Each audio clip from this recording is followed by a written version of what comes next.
மதுரையில் நடைபெற்றும் திமுக பொதுக்குழுவில் தீர்மானம் நிறைவேற்றப்பட்டிருக்கிறது. இதுகுறித்த விவரங்களுடன் செய்தியாளர் கோகுல் இணைந்திருக்கிறார். கோகுல், என்ன தீர்மானம் நிறைவேற்றப்பட்டிருக்கிறது? விரிவாக பதிவு செய்யலாம். மதுரையில் நடைபெறக்கூடிய திமுக பொதுக்குழு கூட்டத்தில் பல முக்கியத்துவம் வாய்ந்த தீர்மானங்கள் நிறைவேற்றப்பட்டு வருகிறது. முதற்கட்டமாக இரங்கல் தீர்மானமானது நிறைவேற்றப்பட்டது.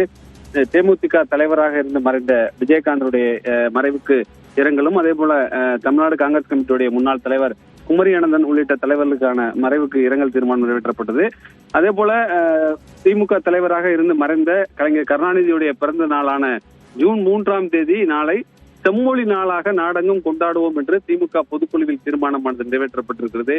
அதே போல திமுக தலைவராக பொறுப்பேற்று 2019 நாடாளுமன்ற தேர்தல், 2020 ஊரக உள்ளாட்சி தேர்தல், 2021ஆம் ஆண்டு நடைபெற்ற சட்டமன்ற தேர்தல், 2022ஆம் ஆண்டு நடைபெற்ற நகர்ப்புற உள்ளாட்சி தேர்தல், 2024 நாடாளுமன்ற தேர்தல், இடைத்தேர்தல் என அனைத்து தேர்தல்களிலும் திமுக வெற்றி பெறும் வகையில் வியூகங்களை அமைத்து அந்த வெற்றிக்கு ஓயாது உழைத்திட்ட தமிழ்நாடு மக்களின் பேராதரோடு முதலமைச்சராக பொறுப்பேற்றிருக்கக்கூடிய இந்தியாவிற்கு முன்னோடியான திட்டங்களை தமிழ்நாட்டில் செயல்படுத்தி வருமான திமுக தலைவர் முதலமைச்சருக்கு பாராட்டுகளை தெரிவித்து தீர்மானமானது நிறைவேற்றப்பட்டிருக்கிறது. 2026 சட்டமன்ற தேர்தலில் திமுக கூட்டணி முழுமையாக வெற்றி பெற்று திமுக தலைவர் தொடர்ந்து முதலமைச்சராக பொறுப்பேற்க அனைவரும் அயராது உழைப்போம் என இந்த பொதுக்குழுவில் உறுதியேற்க வேண்டும் என்ற ஒரு தீர்மானமும் நிறைவேற்றப்பட்டிருக்கிறது. இந்தியாவிற்கே முன்னோடியாக மகளிரை வாழ்வை மேம்படுத்தும் திராவிட மாடல் அரசுக்கு பாராட்டு தெரிவித்து இந்த தீர்மானமாக நிறைவேற்றப்பட்டிருக்கிறது. இந்த திமுக ஆட்சியில் நிறைவேற்றப்பட்டிருக்கக்கூடிய பல்வேறு மகளிருக்கான திட்டங்கள் குறித்தெல்லாம் விரிவாக விளக்கி அதற்கு பாராட்டு தெரிவித்தும், அந்த திட்டங்களை செயல்படுத்தி வரும் முதலமைச்சருக்கு பாராட்டு தெரிவித்தும், தமிழ்நாட்டில் பெண்கள் 42% என்கிற சாதனையும் படைத்துள்ள, அதாவது பல்வேறு திட்டங்களில் முன்னேறியுள்ள மகளிருடைய சதவீதம் 42% என்று உயர்ந்திருப்பதாகவும் அதற்கு முதலமைச்சருக்கு பாராட்டு தெரிவித்து பொதுக்குழுவில் முக்கியமான தீர்மானங்கள் நிறைவேற்றப்பட்டிருக்கிறது. தொடர்ந்து 2 அணிகள் புதிதாக திமுகவில் உருவாக்கப்பட்டிருக்கிறது. மாற்றுத்திறனாளிகள் அணி என்றும் ஆசிரியர்கள் பேராசிரியர்கள் அடங்கிய கல்வியாளர்கள் அணி என்ற 2 புதிய சார்பு அணிகளை இந்த பொதுக்குழு ஒப்புதலோடு உருவாக்கப்பட்டிருக்கிறது. தொடர்ந்து அடுத்தடுத்த கட்ட தீர்மானங்கள் நிறைவேற்றப்பட்டு வருகின்றன. தமிழக அரசுடைய பல்வேறு திட்டங்கள் குறித்து பாராட்டு தெரிவித்தும், மத்திய அரசு தமிழகத்திற்கு செய்து வரக்கூடிய, அதாவது நிதி பகிர்வு உள்ளிட்டவைகளில் இருக்கக்கூடிய குறைகளை சுட்டிக்காட்டி அதை கண்டிக்கும் வகையில பல தீர்மானங்கள் நிறைவேற்றப்பட்டிருக்கிறது. 2026 சட்டமன்ற தேர்தலில் செய்யப்பட வேண்டிய வியூகங்கள் குறித்தெல்லாம் இந்த தீர்மானமானது நிறைவேற்றப்பட்டிருக்கிறது. மீண்டும் முதலமைச்சராக மு.க. ஸ்டாலின் திமுக கூட்டணி வெற்றி பெறும் வகையில் அயராது உழைக்க வேண்டும் என்ற ஒரு தீர்மானத்தையும் இந்த பொதுக்குழுவில் முன்மொழியப்பட்டிருக்கிறது. கோகுல், அதே போல துணை பொதுச் செயலாளர்களை அதிகரிப்பது தொடர்பான அறிவிப்பும் வெளியாகும் என எதிர்பார்க்கப்படுகிறது இந்த பொதுக்குழுவில். அது தொடர்பாக என்ன தகவல் இருக்கிறது கோகுல்? திமுகவில் சட்ட திருத்த விதிகளில் மாற்றம் செய்ய வேண்டும் என்றால் அதற்கு பொதுக்குழுக்குத்தான் முழு அதிகாரம் உண்டு. அந்த அடிப்படையில் திமுகவில் கட்சியில் இருக்கக்கூடிய சட்ட திருத்த விதிகளில் சில மாற்றங்களை செய்து துணை பொதுச் செயலாளருடைய எண்ணிக்கையை உயர்த்த இருப்பதாக தகவல் வெளியாகிறது. அது மட்டுமல்லாமல் ஏற்கனவே 5 துணை பொதுச் செயலாளர் இருக்கிறார்கள். சில முக்கிய பொறுப்புகளை, அதாவது துணை முதலமைச்சரும் திமுகவுடைய இளைஞரணி செயலாளருமான உதயநிதி ஸ்டாலினுக்கு தலைமை கழகத்தில் முக்கிய பொறுப்புகளை வழங்க வேண்டும் என்று தொடர்ந்து தொண்டருடைய எதிர்பார்ப்பாக இருக்கிறது. அது குறித்து இந்த பொதுக்குழுவில் ஏதாவது ஒரு முடிவு எடுக்கப்படுமா என்ற ஒரு எதிர்பார்ப்பு நிலவுகிறது. மூத்த அமைச்சர்களான KN நேரு மற்றும் ஏவாவேலு உள்ளிட்டவர்களுடைய பெயர்களும் பரிசீலனை செய்யப்பட்டு வருவதாக சொல்லப்படுகிறது. மேற்கு மண்டலத்தில் இருக்கக்கூடிய ஒரு முக்கிய நிர்வாகிகளுக்கு ஏதாவது பொறுப்பு வழங்கப்படலாம் என்றும், பெண்களுக்கு இளைஞர்களுக்கு முக்கியத்துவம் அளிக்கும் வகையில், கட்சி பதவிகளில் முக்கியத்துவம் அளிக்கும் வகையில் அவர்களுக்கு ஏதாவது படலாம் என்ற ஒரு தகவலும் வெளியாகிறது.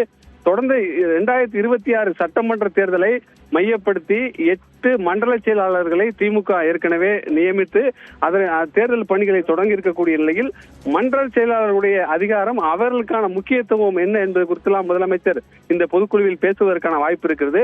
8 மண்டல செயலாளர்களும் தொடர்ந்து பல்வேறு மாவட்டங்களில் நிர்வாகிகளோடு ஆலோசனை நடத்தி வரக்கூடிய நிலையில் அந்த மண்டல செயலாளர்கள் எதுக்கு நியமிக்கப்பட்டார்கள், அவருடைய முக்கியத்துவம் அதிகாரம் என்ன என்பது குறித்து இந்த பொதுக்குழுவில் முதலமைச்சர் பேசுவார் என்ற ஒரு எதிர்பார்ப்பு நிலவுகிறது. சில கட்சியில் இருக்கக்கூடிய நிர்வாகிகளுடைய எதிர்பார்ப்பின்படி இந்த துணை பொதுச் செயலாளர் எண்ணிக்கை உள்ளிட்ட பல முக்கிய பொறுப்புகளுக்கு பலர் நியமிக்கப்படலாம் என்ற பலருடைய பெயர்களும் பரிசீலனை செய்யப்பட்டிருப்பதாக தற்போதைய தகவலாக இருக்கிறது. மதுரையில் திமுகவின் பொதுக்குழு கூட்டம் நடைபெற்று வரக்கூடிய சூழலில் முக்கிய தீர்மானங்கள் நிறைவேற்றப்பட்டிருக்கின்றன.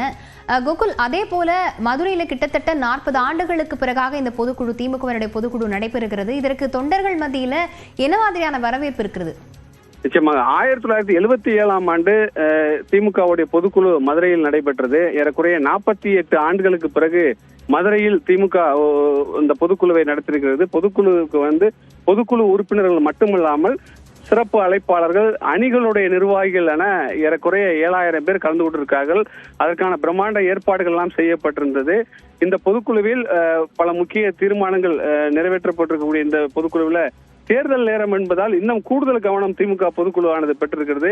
திமுக தலைவராக முதலமைச்சர் மு.க. ஸ்டாலின் பொறுப்பேற்ற பிறகு சென்னைக்கு வெளியே, தலைநகருக்கு வெளியே நடைபெறக்கூடிய இந்த பொதுக்குழு கூட்டம் என்பது ஒரு முக்கியத்துவம் வாய்ந்ததாக பார்க்கப்படுகிறது. ஏற்கனவே கடந்த சட்டமன்ற தேர்தலின் போது இதே போன்று தமிழ்நாட்டுடைய மத்திய மாவட்டமான திருச்சியில இது போன்ற ஒரு பிரம்மாண்டமான ஒரு பொதுக்கூட்டத்தை திமுக அப்போது நடத்தியது. அதன் பின்னர் நாடாளுமன்ற தேர்தலுடைய வெற்றி விழாவை கோவையில் திமுக நடத்தியது. சேலத்துல இளைஞரணி மாநாட்டை பெரிய அளவில் திமுக நடத்தினார்கள்.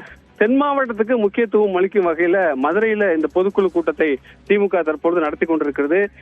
பல்வேறு அரசியல் காரணங்களுக்காக, அரசியல் வியூகங்களுக்காக, தேர்தல் வியூகங்களுக்காக மதுரையை தேர்வு செய்திருப்பதாக திமுகவுடைய மூத்த நிர்வாகிகள் தெரிவித்திருக்கார்கள். அந்த அடிப்படையில் தென் மாவட்டத்திற்கு முக்கியத்துவம் அளிக்கும் வகையில் தென் மாவட்டத்திலிருந்து தேர்தல் பணியை திமுக தொடங்கும் வகையில இந்த பொதுக்குழு கூட்டமானது அமைந்திருக்கிறது.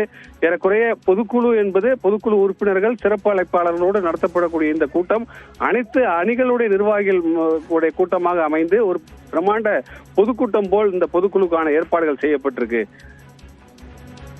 கோகுல், குறிப்பாக பொறுப்பு மாவட்ட செயலாளர்களை தேர்தலையொட்டி திமுக நியமித்திருக்கிறது. அவர்களுக்கு இந்த பொதுக்குழுவில் ஏதாவது முக்கியமான அறிவுறுத்தல்கள் எதுவும் வழங்கப்படுமா? ஏன்னா தேர்தலையொட்டி நடைபெறக்கூடிய பொதுக்குழு ஆகவே இதை பார்க்கப்படக்கூடிய நிலையில அவர்களுக்கு என்ன மாதிரியான அறிவுறுத்தல்கள் வழங்கப்படலாம் என தெரிகிறது? நிச்சயமாக 2026 சட்டமன்ற தேர்தலை மையப்படுத்தி திமுக தேர்தல் பணிகளை ஏற்கனவே தீவிரப்படுத்திருக்காங்க. கட்சியுடைய நிர்வாகத்தை சரி செய்வதற்காக திமுகவுடைய ஒருங்கிணைப்பு குழு என்ற ஒரு குழு அமைக்கப்பட்டது. இதில் அமைச்சர்கள் KN நேரு, ஏவா வேலு, துணை முதலமைச்சர் உதயநிதி ஸ்டாலின், தங்கம் தென்னரசு, RS பாரதி உள்ளிட்டோர் ஒருங்கிணைப்பு குழு என்று அமைத்து ஒவ்வொரு அணி நிர்வாகிகளையும் அழைத்து பேசி அவருடைய கருத்துக்கள் எல்லாம் கேட்டார்கள். அவர்களுக்கு பல்வேறு ஆலோசனைகளை வழங்கினார்கள். கட்சி ரீதியாக மாவட்ட செயலாளர்கள், மாவட்டங்களை பிரிப்பது, ஒன்றியங்களை பிரிப்பது உள்ளிட்ட கட்சி நிர்வாக பணிகளை அந்த ஒருங்கிணைப்பு குழு செய்து வரக்கூடிய நிலையில் தேர்தலை மையப்படுத்தி நிர்வாகிகளை உற்சாகப்படுத்துவதற்காக, அவர்களுக்கு தேவையான ஆலோசனைகளை வழங்குவதற்காக மண்டல பொறுப்பாளர்கள் தற்போது நியமிக்கப்பட்டிருக்கிறார்கள். அந்த மண்டல பொறுப்பாளர்கள் 8 மண்டலங்களாக தமிழ்நாட்டை பிரித்து இந்த பொறுப்புகளானது வழங்கப்பட்டிருக்கிறது.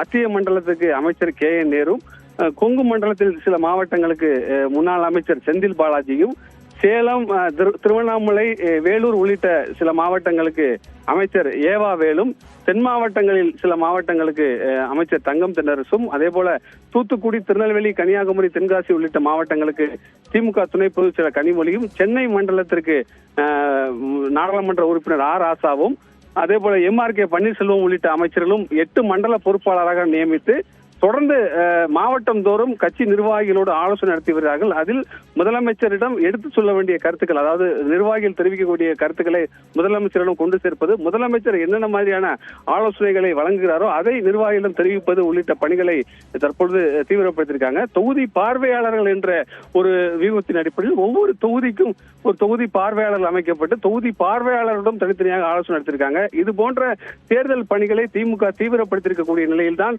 இந்த பொதுக்குழு கூட்டம் என்பது தற்பொழுது நடத்தப்பட இருக்கிறது. ஏறக்குறைய 6 மாதங்கள்ல சட்டமன்ற தேர்தலுக்கான நடைமுறைகள் தமிழ்நாட்டில் தொடங்க இருக்கக்கூடிய நிலையில சட்டமன்ற தேர்தலுக்கு மேலும் பணிகளை தீவிரப்படுத்துவதற்கும், தொண்டர்களை உற்சாகப்படுத்துவதற்கும், நிர்வாகிகளுக்கு வழங்க வேண்டிய ஆலோசனைகளை வழங்குவதற்கும், நிர்வாகிகள், மாவட்ட செயலாளர்கள் எப்படி செயல்பட வேண்டும் என்ற ஒரு அவர்களுக்கான ஆலோசனை வழங்குவதற்காகத்தான் இந்த பொதுக்குழு கூட்டமானது மதுரையில தென் மாவட்டத்துல தென்மண்டல தலைநகரமா இருக்கக்கூடிய மதுரையில இந்த கூட்டத்தை கூட்டியிருப்பதாகவும், மண்டல செயலாளருக்கு என்ன மாதிரியான அறிவுறுத்தல்கள் இருக்கிறதோ அதை இந்த பொதுக்குழுவில் முதலமைச்சர் தெரிவிப்பார் என்று ஒரு எதிர்பார்ப்போடு தொண்டர்களும் காத்திருக்கிறார்கள். ஒட்டுமொத்தமாக 2026 சட்டமன்ற தேர்தலுக்கு திமுக எவ்வாறு தயாராக போகிறது என்ற வியூகங்களை அமைப்பதற்காக தான் இந்த பொதுக்குழு ஒரு முக்கியத்துவம் வாய்ந்த பொதுக்குழுவாக பார்க்கப்படுகிறது. மதுரையில் திமுகவின் பொதுக்குழு நடைபெற்று வரும் நிலையில் பல்வேறு தகவல்களையும் வழங்கியிருக்கிறீங்க. விவரங்களுக்கு நன்றி கோகுல்.